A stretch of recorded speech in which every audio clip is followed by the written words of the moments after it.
Let's go to Discord and hear from some of the people in the audience. You can find our Discord at davidpakman.com/Discord. We're going to start today from Aiden in Watertown, a website member. Thank you so much for that. Aiden, welcome to the show. What's going on? What's on your mind today? Hi, David. Can you hear me? Yes, I can. So my question is about Project 2025. Obviously, that's what they want to put in for Trump when he hope for their hopeful president. Now, does it seem weird? Would it be weird to think that if they lose, would just make it a Project 2029 and not completely scrap it if he were to lose? Well, the question here is, what do we think the Republican Party will look like if Trump loses? And so your question really can only be answered with another question, unfortunately. But the truth is, we don't know the answer, because if Trump does lose, to what degree will this be it for MAGA Trumpism? And different people have different answers about that. There are those who believe that even if Trump loses, as long as you still have this MAGA contingent in the House, primarily, maybe a little bit of the Senate, but involving some of the governors around the country, then MAGA Trumpism may continue. There would be an appetite for some kind of Project 2029, as you suggest. The counterpoint, the more optimistic one, I guess, would be if Trump loses, and especially if Democrats are able to take control of the House, then maybe this is it for MAGA Trumpism. And although the Heritage Foundation would love to keep pushing on something like Project 2025 beyond next year, they may not have the constituency to be able to do it. I don't know the answer. It's a predictive question. What do we think happens to MAGA Trumpism if Trump loses? The first step is let's defeat him, and then we can figure out the rest.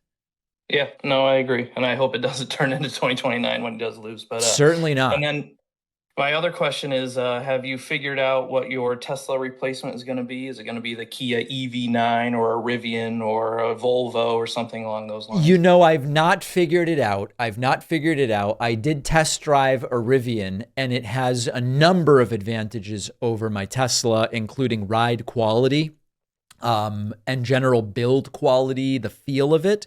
But I don't know.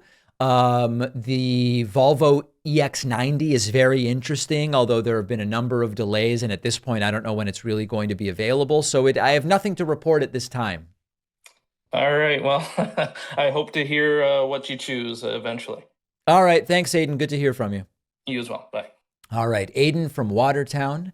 Let's go next to, oh, I don't know. How about Tyler from Maine? Also a website member. Thanks, Tyler. I appreciate that. Hey, David, can you hear me okay? Yes, I can. So I was having a conversation with somebody about gas prices recently, and to the extent that the president or the current administration affects those things. Went through kind of the litany of like typical, Keystone Pipeline, global supply, domestic production, et cetera. You've covered all that stuff pretty well. Yeah. That their last retort was just, well, gas prices, it's a futures commodities market. So if there's a Democrat in the White House, prices are going to go up regardless because people think that they're anti-energy, and act accordingly. What's your take on that argument? I'm not sure I totally understand give me the economic mechanism that they're asserting is at play here. Just the fact that future. I mean, it's almost like a betting market, basically, and that having a Democratic administration in the White House, they're going to be more regulatory. They're going to do things that negatively affect oil production, and so prices go up based on the fact that the market will be more difficult for oil production companies to exist in at some future date. I mean, listen, I think that generically it's true that Democrats are more interested in moving on from fossil fuels in as many areas as possible. And so it's probably true that if you got uninterrupted Democratic administrations, they're going to have a faster off ramp from using gasoline to power vehicles. Are 4 more years of Joe Biden definitively going to bring higher gas prices? I don't think there's any evidence of that.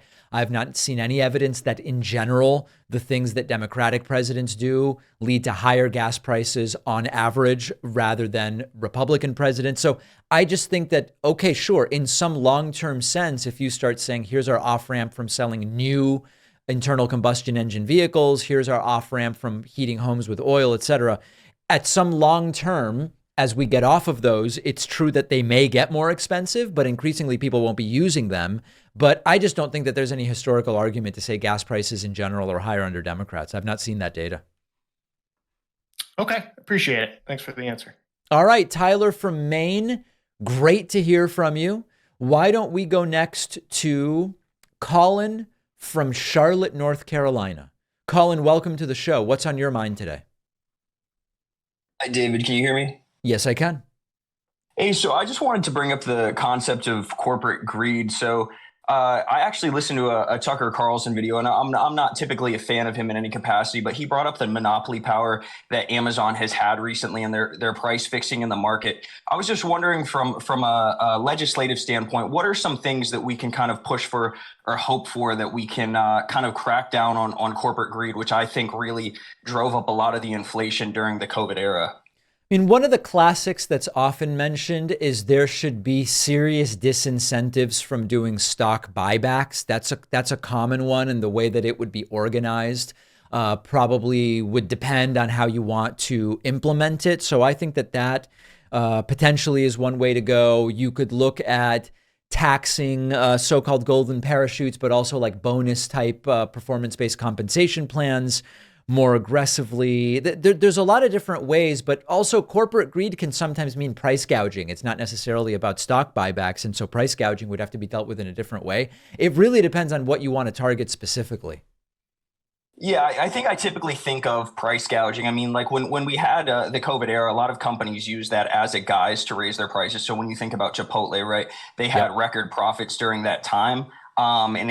And really, they rose their prices claiming inflation. But again, when you look at their numbers, they reported record profits. So I kind of think like cracking down on price gouging would be a good thing. But to what extent it's legislatively possible, I'm not sure. You're right. Exactly. Other ideas would be like you could do executive compensation limits that are linked to the median salary at the company. You could look at strengthening shareholder voting rights. There are a lot of things that could be done. Look at better enforcement of antitrust law. I mean, it's a very long list, and I don't know where is the political appetite to do these things, I think is the open question.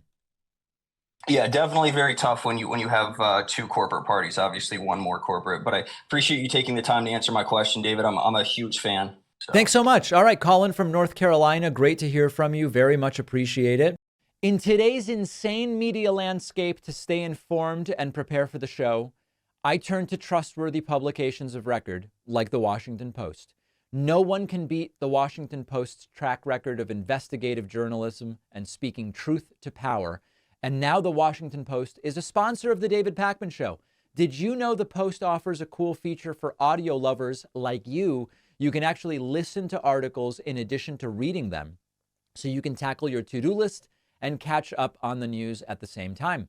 And if you thought the Washington Post only covered politics, think again. You name it, they cover it. Climate and culture, crosswords and cooking. The Washington Post helps you discover a world of surprising stories, important insights, and actionable advice.